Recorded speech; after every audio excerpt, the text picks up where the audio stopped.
Vlad, thank you for joining us on the pair program. Thanks for having me. My pleasure. For sure. This, again, is one of those bonus episodes of a mini series that we call How We Hatched.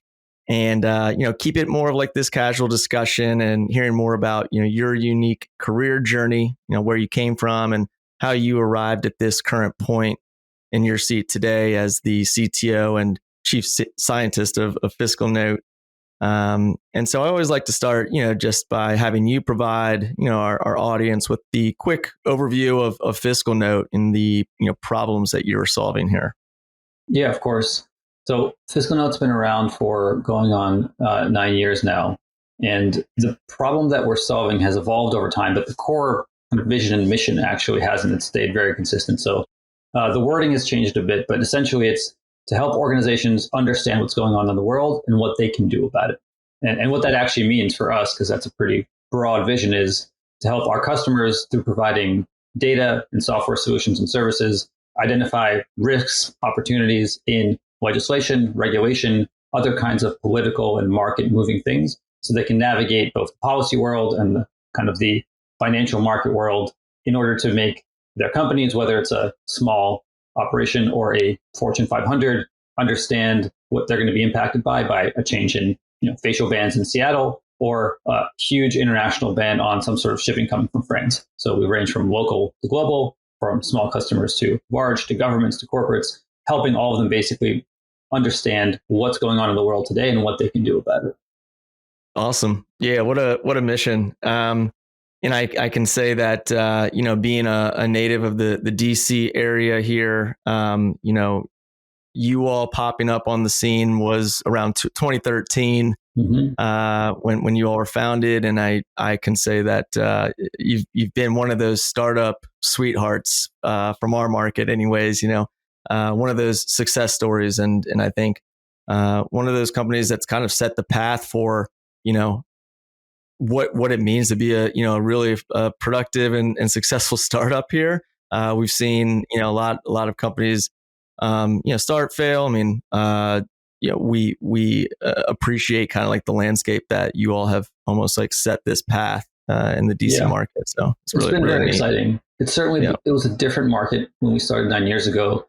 There were a few startups, obviously a few large ones that had kind of incubated the scene. AOL, if we go all the way back, was one of the originals. Living Social, I think, so there was a precedent, but there weren't that many tech startups. There weren't that many gov tech, civic tech as there are now. And certainly the diversity of the startups in DC has expanded, as well as some of the size and the focus on them. And one of the things I enjoy the most about FiscalNote is that over the time that we've been here, people that have been here, especially early on, have now, some of them moved on and they started their own companies or their first employees at companies. And so there's this kind of spread of the culture and some of the ideas we've had that we incubated here. And I see that in, at least half a dozen to a dozen other companies that, have people from there. So it feels like there's a lot of our FiscalNote culture that's gone around. Yeah, a little bit of FiscalNote and some of these other companies. I like that. We saw that similarly with like OPower and same with Living Social. Those folks kind of spawning out and starting the next wave of startups. So love what you all have done for the local ecosystem here. But let's bring it back to you and your story. I'd like to do a little flashback here and have you talk to us about your journey. Starting from the roots and where'd you grow up, and tell me how you kind of got into the world of tech. Yeah, sure. So I'll skip past the very first part and I'll zoom into something that's probably more relevant. But I was born in the Soviet Union in Russia and then immigrated to the US, to Maryland, actually, in the early 90s. And growing up there, I think the first memories of computers were my dad, who was also a software programmer, brought back kind of a i386 compact, I think, that we got at the time. And so we got connected to the internet probably when I was in middle school. And I started to get into what we'll call computer science, but at the time was, essentially kind of playing around with different small programs like Visual Basic or C or even Delphi in high school. And then as I went through to college, I knew that I wanted to focus on kind of two things, like two potentially conflicting ideas in my mind that, again, I didn't have the right vernacular for, but now I can describe them in retrospect. One was understanding the world and how the world works. And so that was the philosophical side. So in college, I went to Columbia, I focused on a lot of philosophy. And then the other side was actually creating something. So not just understanding how the world works, but actually being able to actualize and build systems that were able to process information and do something with it. Obviously, at the time, I was a little bit grandiose in my assumptions about how much understanding we were able to provide into a system. And so that led me naturally into the synergy of AI. So AI at the time, again, was not exactly the word people were using. It was still a little bit more in the kind of planning phases and game planning. People were using AI, but specifically what I got into was natural language processing and machine learning. And so being able to take natural interactive data that you and I speak in English, French, or German, and we can communicate in writing or in speech, and taking that as input about how the world is working, and then using machine learning, which is algorithms that take a lot of data without having to be programmed with rules to find patterns that are useful then to produce some objective function. And so I got into that in college early on. I started to do an independent study with my undergraduate professor, and then I got into an NSF RU program for undergraduates. And that kind of really sparked my attention and immediate interest in the research side of it. So I can spend some time really diving into a problem, not having kind of really immediate impacts necessarily, but really just understanding why it's important. And one of the things that really got drilled into me very early on by the philosophy professor is the question is the more important part. Asking the right question is essential. The answers are obviously useful, and they provide further kind of iteration, and especially for applied sciences, the answers are very useful. But kind of starting with the right question and setting the right framework is the most important part. So like an approximate answer to the right question is better than an exact answer to the wrong question. And so I think that confluence of the philosophy bringing that aspect in and understanding the right question to ask, and then the building with it kind of led me to graduate school. And so then directly out of undergrad, I went to get my PhD. And my PhD was, again, focused on how do we build large scale natural language processing systems in a distributed computing kind of environment that allow us to take multiple different nodes that are processing their own pieces of data and updating different parameters of the algorithm to kind of learn from this mass. And it was focused mostly on machine translation, but I also covered a little bit of different topics in natural language processing. So coreference resolution, parsing, tagging, sentiment analysis, question answer. So kind of ran the gamut of different kinds of things, and basically got just to explore. And I was lucky enough to be funded by 2 fellowships that I got for graduate work. So that kind of gave me a little bit more freedom, even outside of the direct funding my advisor had, to pursue some of my own kind of side interests. And as I wound down my PhD, I started to think about what I wanted to do next. And it kind of naturally led me to either be at a larger tech research lab, or to take the opportunity to start at a very, very early stage company that I could kind of help build from the ground up. And that's the path that kind of led me to FiscalNote. Yeah, what an interesting combination of the philosophy and the computer science. I really think it's an interesting journey.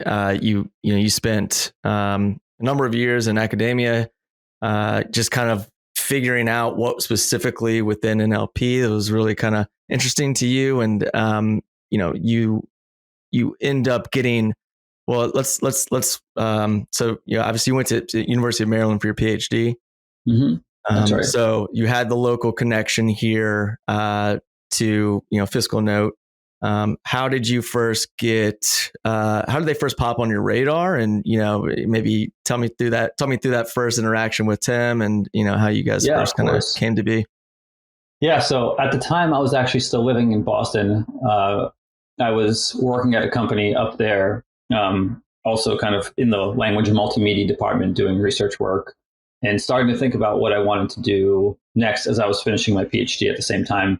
And there were a few startups that came into my attention primarily through connections through my research academic circle. So one of them was focused on more machine translation. One of them was focused on more kind of social media or social presence analysis. And this third one, FiscalNote, was really interesting to me because it was focused on computational social science applications of machine learning. And that was probably that drew me in the most. So a lot of the work that I did, and that most people do kind of in their PhDs, relates to large data sets that are funded by the government in some way, whether it's for machine translation or question answering or information retrieval.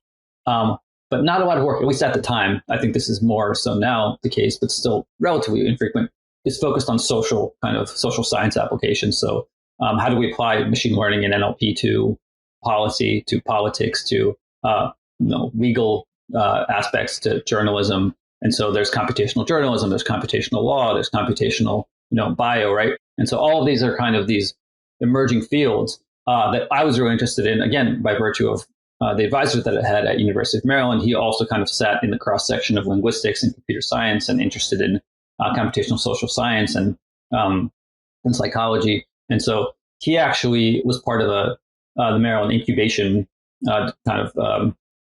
office because he had a couple ideas that he was incubating as well. And through that, got connected to Jonathan Chen, the original CTO and co-founder of FiscalNote. And so when they were in the plug and play accelerator on the East Coast, FiscalNote was just coming out of that kind of in the fall of 2013. They were reaching out to people on the East Coast through Maryland, through the connections they had, to see if there was machine learning and NLP expertise that they could draw on when they're moving back to DC and starting off here. So they actually had a few folks on. They had a front-end engineer, back-end engineer, and I was the first, I guess, machine learning scientist that was hired to form this kind of pack, basically, that was our technology team. It was kind of front-end, back-end, and data science. And the thing that drew me the most to FiscalNote basically was this ability to use what I had at the graduate level to basically have someone that needed to know machine learning and NLP to help build out the original core product. Because at least, again, at the time, this has probably changed.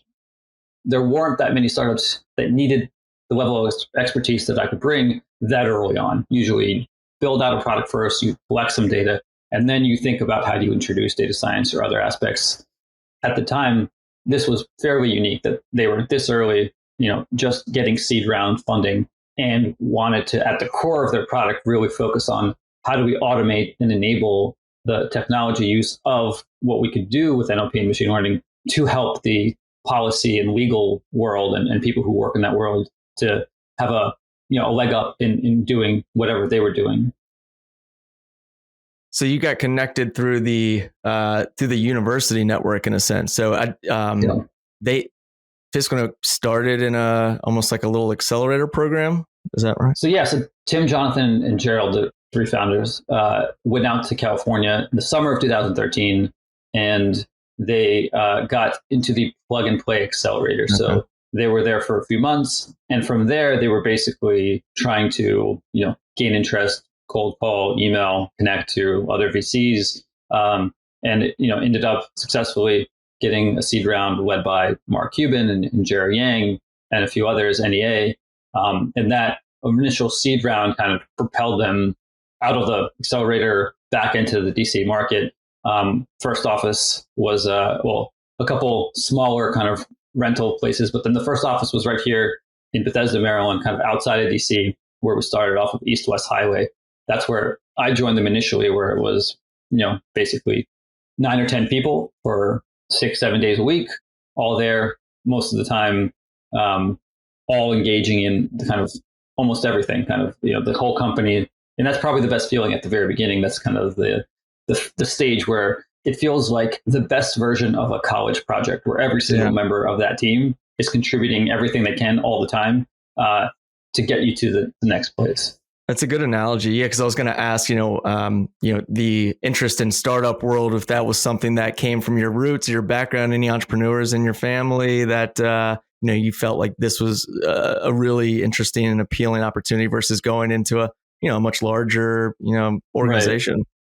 Yeah, I don't think it's anything in my family. I think that it probably has something to do, if I was to analyze a little bit back, with coming here as an immigrant and having to build something fresh. So in that way, I guess we're all, like my whole family, my extended family that came here from Russia. In that way, we're kind of all entrepreneurs, right? We come to a new place, we have to build from scratch. Essentially, there's not that much support, although obviously there are organizations that help support refugees, which we were at the time, to come here. And so that kind of spirit of basically, you don't really have much. You start off and you know you have something internally that you want to prove, that you want to show. I think that probably has something to do with me wanting to also come in this early and being able to show and prove that we can build something. Now, at the time, that's not really how you think, right? This is more of the Joseph story you tell afterward. But I do think that there's something in that gave me that risk profile and that confidence that it's okay not to be in an established company that has, foreseeable future. When you join a startup, basically there's a runway. And one question that I think people often ask is like, well, don't you worry that like you have no customers, you have no clients, you have no revenue, and you have a set of money, right? That's going to end at some point. Like, isn't that something that's on your mind constantly? Like there's this runway. And I think if you ask our CEO, that's probably the answer would probably be more like a yes. Like he does obviously think about that. That's part of his role. But the confidence that we have in him and the rest of the team, we know our role is we don't worry about the fact that, in a year or less, there isn't a company. What we think about is how do we make sure that we're doing the next thing today and the day after and the day after that makes it much more likely that we're actually going to build the product that we want, that we get that next deal comes in, whatever it is that we need to do. And so that's, I think, the focus in my roots of just taking kind of one day at a time and building up from wherever you are and being confident that you can make it better each day. Yeah, it seems like, you really have to buy into to the founder's vision and seems like, it was a good group of leaders there. I was looking back on some Crunchbase data and it was like a $25,000 seed round or something back in the day or something.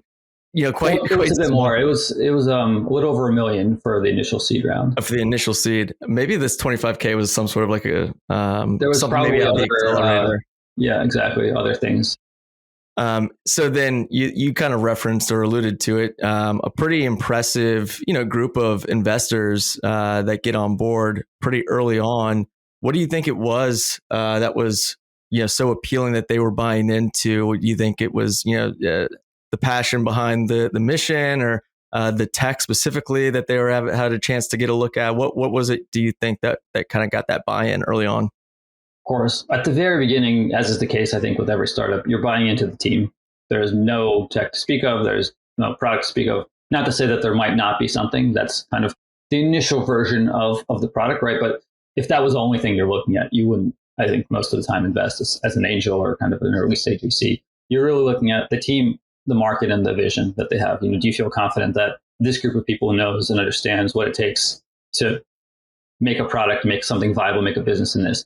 So I think that Tim deserves a lot of the credit here, if not all. Obviously, Jonathan and Gerald deserve a lot of the credit too. But I think Tim was able to present the vision that he had, even 9 years ago, basically of, I think it's even more today than what he was probably imagining, although he might say this is exactly what he imagined, right? But I think he already had that in his mind and he was able to very well express that to, potential investors. Like, this is the opportunity. He worked in politics for a little while before he started this company. He understood some of the challenges of corralling the information and the resources and the people involved in the decision making that needed to happen. He saw how inefficient some of that was. He saw the competitors or the kind of the products that exist today and how people were using them in the legal and information services market. And he saw those limitations. I think he was able to coalesce that with the market dynamics that the technology and the ability to automate and collect data was increasing.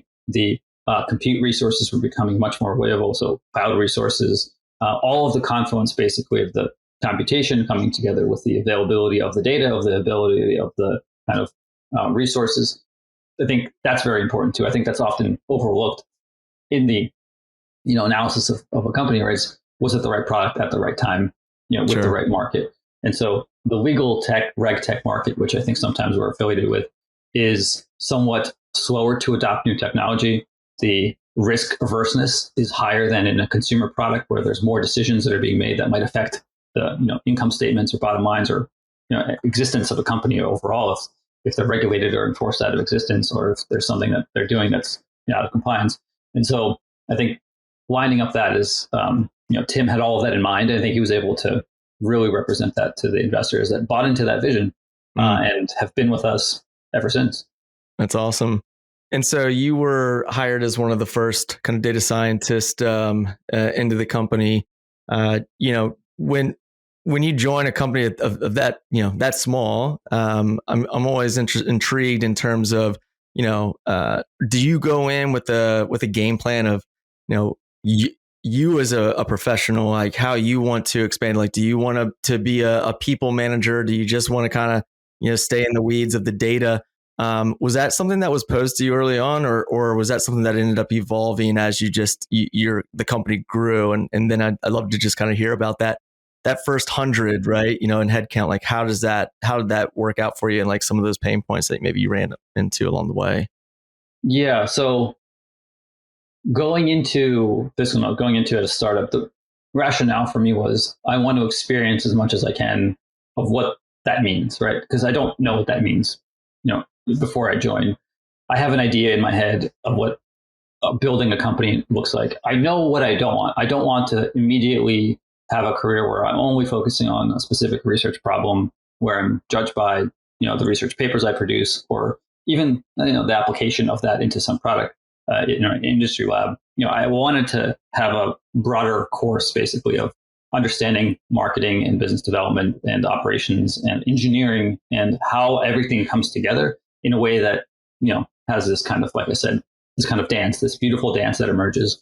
And with that, I didn't really have an idea of what I'm going to contribute, as it evolves. And one of the things that I'm sure you've heard a lot is you wear different hats at different times. And part of the intrigue and the draw of joining a startup early on for those people is that they want that experience of wearing a certain hat for 6 months, for 9 months, for a year, 2 years, and then having part of that move to somewhere else, figuring out a different part of the business and a different aspect of their role in growing. And so what has drawn me and kept me here all this time is actually that I feel like I always have one foot in order and one foot in chaos, that there's a constant push to grow to another area where I'm weak. So at the very beginning, I obviously had no experience in managing anyone or managing a team, building out industry kind of level infrastructure or software. I had a lot of experience in how to build really good machine learning systems, but you quickly learn that in isolation, that doesn't really help anyone. The customer doesn't care how good your system is if it's not solving a problem for them.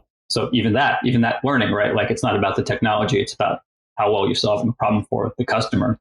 That kind of framework, that shift, right? Like, all of that is what I learned. So over time, I had opportunities basically that I didn't think I would, but that came about. So as the team naturally started to grow, there was more people, and I kind of started to put together all of the processes, our hiring processes, our onboarding, the structure of the code base, even though now my team would say it's horrible and they're trying quickly to get out of that initial structure, which is great. I love that.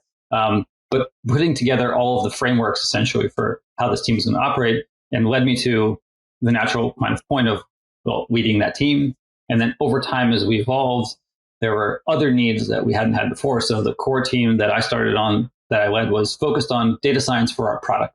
How do we, do analysis and modeling that presents to the user? And there was a need for internal data science. So how do we enable and automate some of the things that we're doing internally to help our internal teams, like customer success and professional services, do the work that they're doing? So focusing on internal things. Then there was a need for more internal analytics stacks, like how well our products are working, how well our other internal systems and transactions are happening. And so just naturally over the course of time, all of these things grew. And I was in a position where you could say, I guess I didn't say no, but at the same time, there was still a need and a desire to have me grow into these roles. Real quick for context, what's the size of FiscalNote from a head count today? Rough estimate. So the company is probably somewhere between 850 and 950 in terms of our employees. Okay. And so, talk me through the growth from, when you first kind of joined to the first 100 in head count here. The emphasis was probably a little bit more on a bulk of the tech teams versus, sales or marketing. Like, how did you all kind of balance that out? What were you investing in primarily first? Was it more on the tech side? Yeah, this is a really interesting question. And especially in hindsight, I think it's one that's actually interesting to dissect. And I don't have any statistical data on this to confirm. This is just anecdotal. So a lot of the crop of companies that started around the same time as us had a lot more tech in their ratio of employees than us. So I think that, in our first 100, I don't remember the exact breakdown, but our engineering team was probably no more than a third of that original 100. And so when I say engineering, I mean data science, product engineering. Maybe it was a little bit higher, maybe half. But even at the very beginning, we invested in the business development and the marketing teams. And I think that actually stands out as somewhat different from a lot of the companies at the time that are actually either no longer around as independent or acquired or have shut down from the kind of initial crop that we saw in 2013, 14, which didn't have that investment. Or, in adding to the argument, I guess, some of the companies that we've come in contact with through our acquisition strategy, a lot of them we see have actually invested a lot more in their technology, and that's really good. But they haven't invested in their business development and marketing, and that's come back to hurt them in their ability to grow. And so I think, again, one of the things that I get a lot of credit to Tim for is this understanding that we need to make product technology a central part of our vision, but not at the expense of understanding how we're going to actually bring that to market and that entire end-to-end flow. Yeah, really interesting balance of how to manage these different departments and putting weight on, you need to have good tech, you need to have that good foundation in the tech, but you're at a loss if you don't have a solid sales and marketing team that can really push it and get it in front of the people that need to see it. So I think that's an operations to support the entire effort, right? Like, so there's a lot of things that as you grow, things start to break, and as they break, you need to figure out how they're going to reemerge as a new process, as a new team, as a new way of doing things. And that's back to what I was saying earlier. One of the interesting things about the order and chaos, like that keeps people engaged, I think, is these new challenges that emerge as you grow at each stage. You see what breaks, you see what changes, and you need to kind of adapt to it. And hopefully it doesn't take you too long to notice that it's broken, but there's always going to be some amount of lag, I think, in a lot of places. So I would also say, like, my background, obviously we do a lot of work with helping startups scale out teams and recruiting efforts and HR culture related items. Would you say that was part of it, also part of that emphasis? You referenced operations. So you're baking in like HR, talent, yes, exactly. culture? That's exactly what I was thinking of. So, early on, I think one of our first 30 employees was, that's kind of a director. Well, one of our first 10 employees was kind of like a VP of operations. Wow. And then one of our first 30 was already a director of people or VP of people. And I think recruiter came shortly after that. And so we knew that culture, which is always kind of an amorphous word, was something that we wanted to expressly invest in and make sure that someone is dedicated to thinking about that and focusing on that, and how we're structuring our teams is supported. And there's some consistency that someone is providing. And so there's a number of those roles in operations, people, and recruiting, HR. I want to expand on that a little bit because, you're a company that has grown pretty significantly year over year, from a headcount perspective, and some of that, organic, just, internal recruiting, with some of that you mentioned, you referenced acquisitions. How would you say, through acquisitions, you absorb folks and bring them into a culture? Talk me through some of those strategies, or some things that you would say that you all did really well, or things in hindsight maybe you would have done differently in terms of getting these different teams from different organizations to collaborate and gel together. Yeah. So we have grown quite a bit through acquisition, especially in the last 2 to 3 years. I think that we've actually been quite successful in identifying good cultural fits and having a very, I would say, minimal approach to what we are kind of asking them to do as they come in. And that's one of the things that we're working on, the kind of the playbook of how we integrate and how we make sure that companies are getting the benefit that we want, and we're getting the benefit kind of across the different business lines. And so going back a little bit, I think the first starting point is like the vision, like I talked about. It's been fairly consistent. Like, what do we want the world to look like as a company? If we're successful, what do we want the world to look like? And then the mission is, what are we doing day to day to make that happen? And so when we look at companies, we obviously look at the composition of the people, who they have, their specific individuals or talented individuals or teams that are really unique. Are there technology aspects that they have that are really unique? Customer base, and then kind of what does that look like? What does it feel like? What do they do in the day-to-day operations? I think from the business perspective, we look for, is their customer base something that kind of overlaps with ours that we can immediately, cross-sell or otherwise enable with our products? And then from the people perspective, we look at, well, how are they structured? Do they feel like they operate in some of the same ways that we care about? And we can get into our values a little bit later on, but essentially the more important ones are, autonomy, able to operate in ambiguity, proactiveness, kind of owning, having a bias for action, supporting the team and the family. And so when we look at these companies and that they have come in, we have structured a lot of the first integration to be, our back office systems, legal, finance, HR. So we want to kind of take that off their plate. And oftentimes small companies don't really have that much operation going on there. And then what we really focus on is enabling them to do whatever they were doing. So the reason that we wanted to work with them and acquire them in the first place is they have a product, they have a customer base that we think would actually match really well with the vision and mission of our company. We don't want to mess it up. We want them to feel like they're supported in continuing their operations and their roadmap and building out what they have. And so in the, I think, over 10 acquisitions that we've done over the last couple of years, each of them has assembled into a unit that makes sense with potentially themselves and another 2 or 3 other products that have similar customer bases or similar kind of user or customer personas.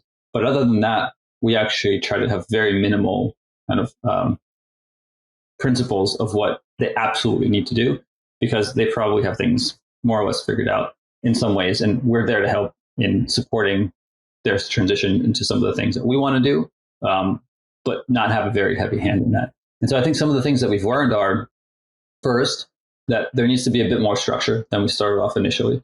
So at the beginning, we, like many startups, kind of steered on the side of, let's bottom up, see how this goes. Let's try and iterate, like agile approach.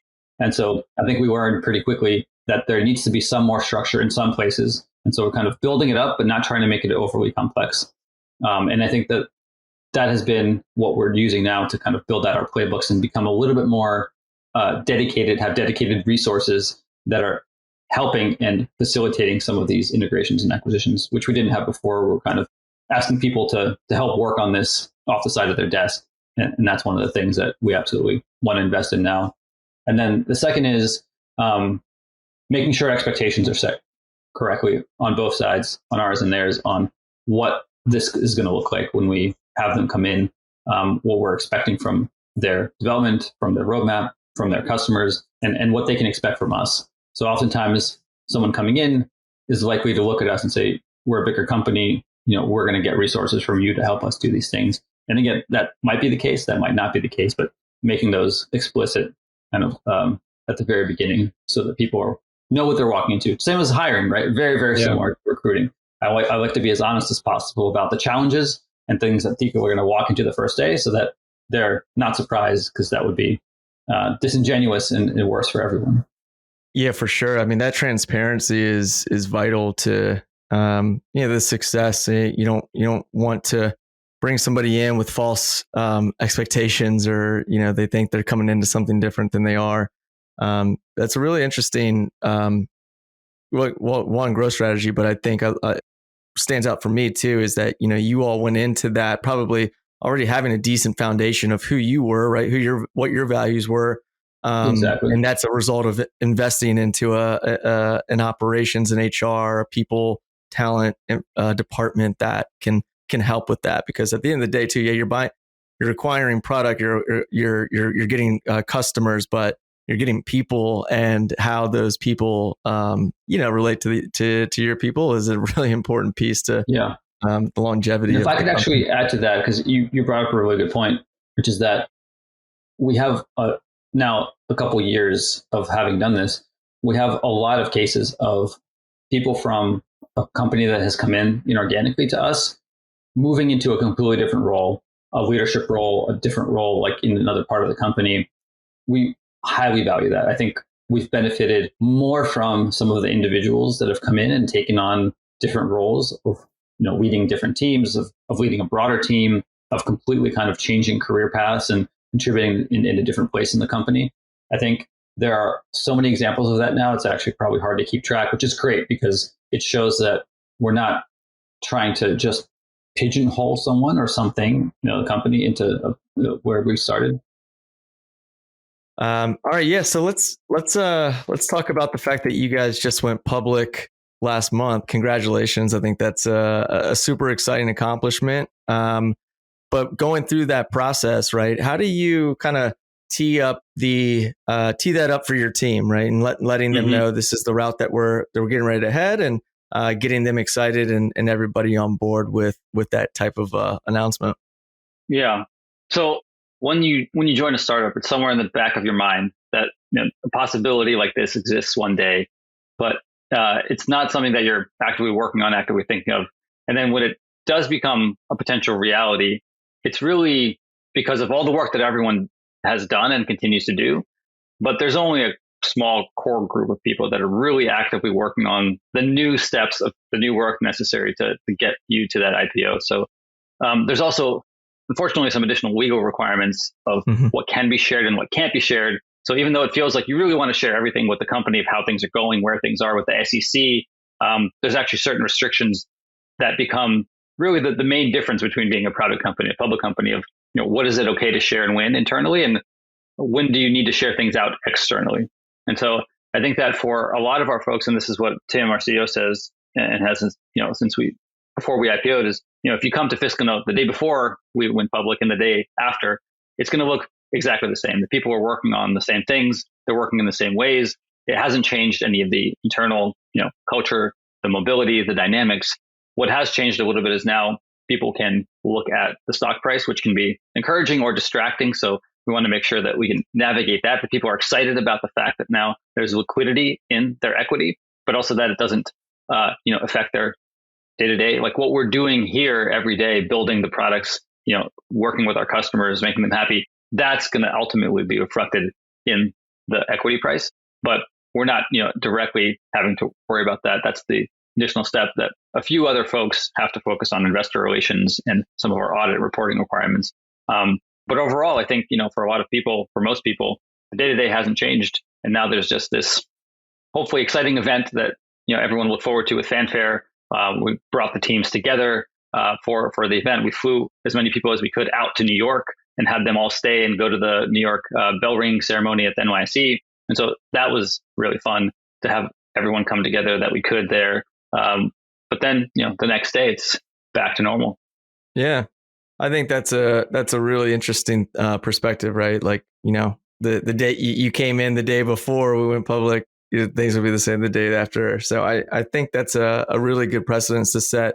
But I'm curious from you specifically, what was going through your head when that bell was getting rung at the New York Stock Exchange? I mean, for somebody that's been there for, you put blood, sweat, tears into this thing. What was going through your mind? Yeah. Well, it's funny you ask because as we were walking down, so the senior leadership team was up on the podium at NYSE. And we got up there before the bell opening, and, we kind of all started clapping. And then the bell rang at some point, and then we walked back down, and someone asked me, "Hey, did you hear the bell start ringing?" And I thought about it, and I was like, "No, I didn't. I didn't even hear the bell ringing. I had to watch the video back afterward, and I realized, oh yeah, it did start ringing somewhere in the middle there." But it was just so caught up in the moment, and I think that really it started to hit us the day before when we came to the New York Stock Exchange building, and the flag that they put down, the big banner for the company that's going public, tomorrow, or kind of ring the bell tomorrow, stocks going out. And, there's a big FiscalNote there. And we were with a few of the folks that joined really early. So a number of us were kind of walking around, and that's when it, I think, really hit us, the kind of memories of starting out in the Bethesda office, of going on Costco runs after work so we can get, packs of ramen and drinks and juice boxes and like the fruit that we would get that no one would eat, because at that point, obviously, it's a lot of mid 20-year-old people who are not as healthy as we probably are now. And kind of all the different evolutions of the things that, we had, the hats we wore, right? Like they totally weren't related to any of the jobs that we did. It's just helping to, again, like support each other all this time. All of that comes flooding back. And so the memories, I think the emotions are very high, of just like seeing this huge milestone of you being able to make something out of nothing and come to this point and achieve it and be recognized for it. And there's just a tremendous amount of work from so many different people and so many customers that believed in us throughout this whole time. What a surreal moment. That's awesome. It's great that, everybody, from that starting point when you joined was all able to be there at the same time and kind of absorb that and experience it. So really, really neat. And again, congrats. I think it's a fantastic accomplishment. So long time coming, and you guys showed that hard work. It truly did pay off, and so commend you guys. But really, really neat. All right, well, I want to transition into a segment that we call the 5-second scramble. And this is going to be, a little bit more of a fun kind of rapid fire questions where, give you 5 seconds to kind of sum up your answers. Some of these will be, professionally related. Some of them will be personal. So, I'm going to jump into it here. Give me a quick explanation of your product as if I was a 5-year-old. We like to help you understand what is going on and what you can do about it. That's awesome. What problems are you solving? We're solving the problem of the complexity of how the world operates within the political and financial markets. There's a lot of information, a lot of people involved, a lot of things that are going on at the same time, and they're constantly changing. And we're trying to pull all of that together, break down the silos, and empower organizations to understand what they can do about the changes that matter to them. Who are your users? Our users are actually spanning a number of different places in the company or in the government that they work in. I'll say that the broad buckets are within public affairs, government affairs, legal, the general counsel's office, and people who care about policy and compliance. What's your favorite aspect about working at FiscalNote? The people, the people that I get to interact with every day. I mean, that's essentially what the company is. It's a collection of people organized in a legal entity. But without the people, I think no company would be able to operate in any way. What about your work keeps you up at night? How do we retain the people that we have? Interesting answer. What type of engineer thrives at FiscalNote? One that's comfortable in supporting others and in proactively walking into ambiguous situations with an opinion that they're ready to change if someone else has other opinions that are actually, more suited to achieving the overall customer or business intent. What's one of your favorite hobbies? Well, it's reading children's books, but probably not by my choice entirely. So a parent, I take it. Yes, that's right. What's your favorite app on your phone? I speak a number of languages, but I'm still trying to learn more. So Duolingo is actually one that I try to use every day. Cool challenges on there. What is your favorite Disney character? Ooh, I'm not even sure what's Disney and what's not anymore. But I would say that the genie in Aladdin, and that's probably saying Robin Williams, really. But yeah, wrong answer. I can do both. I'm fine with either answer being the reason. Strong answer. And then let's just kind of talk a little bit about some recruiting stuff. So we'll end that segment. You don't have to take 5 seconds for the next wave. But that was fun. I love seeing I get real raw and real answers when we go do that exercise. It's really neat to watch. Just generally speaking in terms of hiring, right? FiscalNote's still hiring. You all are still growing as a company. Absolutely. What kind of roles are you actively hiring for? Let's keep it more on the tech related openings. we have a number of engineering roles open: data engineer, machine learning engineer, full stack engineering. So we have, like I said, a number of different product stacks that we work on, which we didn't really touch on at all. But there's kind of the more, I would say, current stack of, something in a Dockerized container that's running somewhere, and it's usually a Python backend, maybe a single monolithic application. We have other stacks that are Java based, and so we have different groups of people that we hire, and some can cross pollinate, some can't. So sometimes we have full stack engineers that work in the Python or Angular. Sometimes we have single engineers that work in Java, and then we have the machine learning engineers that usually work in Python and other tools that we've built. Very nice. When you tend to hire, do you tend to hire for a general skill set, or do you look to kind of fill a need on a specific team? It depends on the state of and the stage of that team's development. So when I say that, what I mean is, like, when you look at your own company from the very beginning, you hire generalists because you don't know what hats they're going to wear. Similarly, when we have a team that's going from 0 to 1 or 1 to 2, we usually try to hire people that are going to be able to accomplish more than the very specific description. So, for instance, we're currently building out our data analytics team. And so for that, we're actually looking for people who could probably take on more general roles. And then as we grow that team, there's going to be a more specific role for kind of the infrastructure and then the kind of visualization and reporting. And so once we get more advanced, like within our data engineering team, when we're growing it, there are probably more specific skills that we look for. So it depends on kind of, I'm at a stage, what trajectory, kind of where the growth of that team is right at the moment. Got it. And then, are you all a distributed team? Do you all work virtually, work remote? Yes. After COVID, essentially, we were fairly local before. And after that, after I guess 2020 or so March, we haven't had a lot of people in one physical location concurrently, except for offsites or onsites, when we bring people together. But other than that, people are working entirely remotely and virtually. So we have all hands that we do regularly. We have different kind of meetings for managers. We have our sprints and our agile kind of meetings that happen with the development teams, and they bring product together. We have the meetings with kind of our product marketing folks and the other folks from the go-to-market teams come together. So I think there are various kind of standing meetings that should happen at various points in time. And then there are very specific team meetings that either do or don't happen depending on the needs of the team. And they change based off of the projects they're working on or who they need to interact with. But we've noticed as we've grown, as more and more people are involved in different decisions, meetings grow, and then we have to actively cut and reevaluate when and how to add those back in. And that's one of the points of kind of when things break, move on.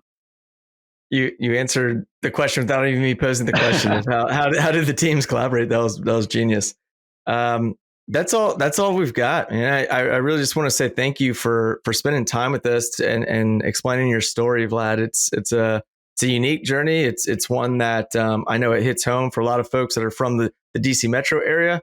And so, again, kudos on the success. That is the FiscalNote story, and we're excited to see where it goes from here. Thanks for spending time with us on the pair program. Thanks a lot for having me. It's a lot of fun.